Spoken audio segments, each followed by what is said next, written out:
Welcome to another amazing day here at CES Innovation 2025 with the Human Security for All, the United Nations, World Academy of Arts and Sciences, and of course, Conscious Capital Foundation.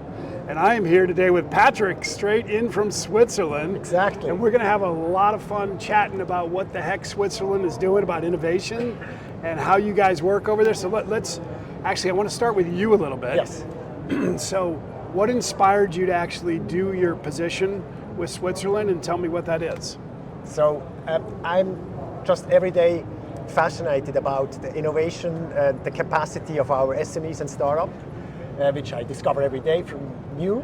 And my ambition is really to get out to the world and let everyone know that Switzerland has this power and this capacity, and it's not known yet enough. So that's my mission. Awesome. In this position. And Switzerland always has this cachet of, like, you know, newness and vibrant. So tell me, when it comes to technology and innovations, what's Switzerland doing, and what's it all about, and what's happening that's neat over there? So we are really positioning ourselves through investments into academia and science to get out, you know, So starting early in the education. Starting early in the education that generates homegrown talents, but also we're able to attract foreign talents to come and stay with us, to work jointly on global solutions to global challenges. And I think that's what Switzerland is really strong at, to bring in bright minds and work on solutions for the future. And this is in technology like artificial intelligence recently, very strongly. Yes. But this is also when it comes to all this idea, how can we produce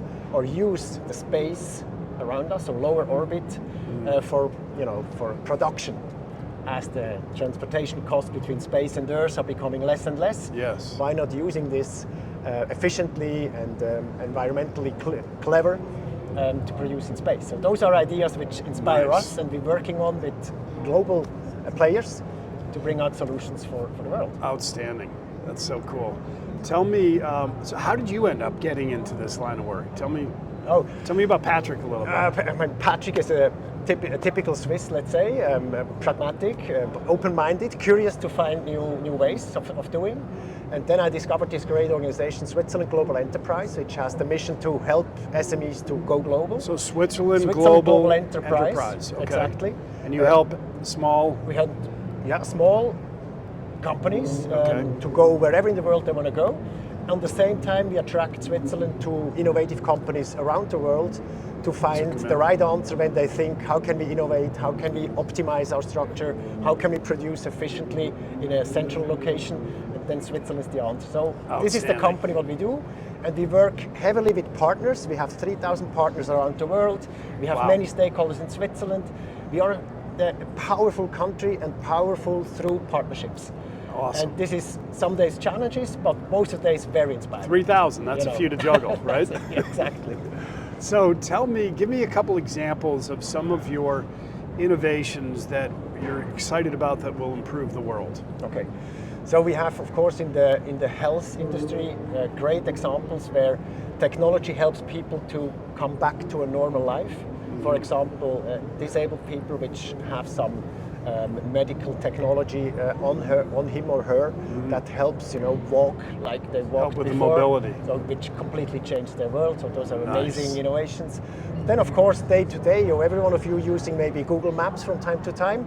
The technology and the precision of measuring landscape and translating into data is a basically Swiss startup which sold to Google more than 20 years ago. I didn't know that. So all these things you usually enjoy, like the Starbucks coffee by Swiss technology, coffee machines, or some on shoes like I'm wearing today. So day-to-day more comfortable elements than mine. In innovative products, but also very much not known in niche products technology. So a lot of the things that make things better. Yes, better for people, more efficient for businesses, more secure in their daily world, crypto technology, for example. Yeah. And recently, we're really happy to have the first quantum computer physically in Switzerland installed. Is that the first one? Yeah. Holy cow. First in Europe as well. And that environment that has to be in, right, is pretty interesting, right? It's pretty interesting. Tell me, what do you know about that? I mean, we are strong in in AI and making AI something which is to the benefit of everyone, not to just a few one.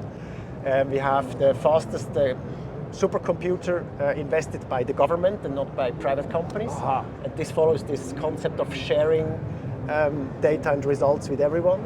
And of course, this is great, but it needs the right computing power behind. Otherwise, it's not there. Which is the biggest challenge with AI. It's the biggest challenge. Is getting that power and that energy as this increases exponentially. And I think so that quantum computer, it's the first. It's the first in Europe physically installed. It's run by INQ. It's a US company which selected Switzerland to set that up. Wow. And it has been inaugurated a month ago. So that's fascinating. Very new. And the actual physical environment that has to be in has to be pretty special, isn't it? It's special, so it's within a bigger real estate complex, but then of course there is a protected area. Yeah, that's where I was going. It's got to be very protected, right? And there, this machine is running, and there's machine 2 and 3 in production and coming along. So you're really that's exciting. We're really excited about that. That is very cool. Okay, so tell me about what's next for you and what's next for Switzerland and what's happening at the show that might be. So you're seeing here this brand, SwissTech. That's our national campaign by 4 organizations. We try to let the world know what Switzerland stands for as well. Of course, we are known for what we are known, but this is not so known. So that's the global campaign we are running. And we are bringing startups for 7 years now to CES Las Vegas to really share it with the tech community. And we brought startups from digital health, tech, from environmental areas, but also from encryption and cyber security elements. So every year a bit different. So really looking forward on what's next in space. That's a topic which inspires us much. We have the European Space Agency selected Switzerland as well. We see space companies having more interest into Switzerland to just develop the future for everyone, but based in Switzerland. So this is what really inspires me. So if you had to sum up what makes these companies want to choose Switzerland, what is it? What's unique? Why are people attracted? So I think in the Swiss DNA, it's really the aspiration to find solutions. So we are curious, we are open, we want to know how we can do that. And this is something baked into the culture. It's a passion. It's a passion of Swiss people. And then of course with all the environment, the ecosystem around it, from academia, from capital side, from the corporate side, in a very biotope or small place, that's something which is unique. As you cross the country in 2 hours, that's a bigger city in the US, let's say. So it's all there. Universities are there, and people like me. I love the excitement, Patrik. That's awesome. Thank you for all the great work you're doing. We're going to keep an eye on you, and they can follow how? SwissTech? They can follow on Swiss.tech, exactly. Swiss.tech. Then you see the innovations regionally coming up. Outstanding. Thank you.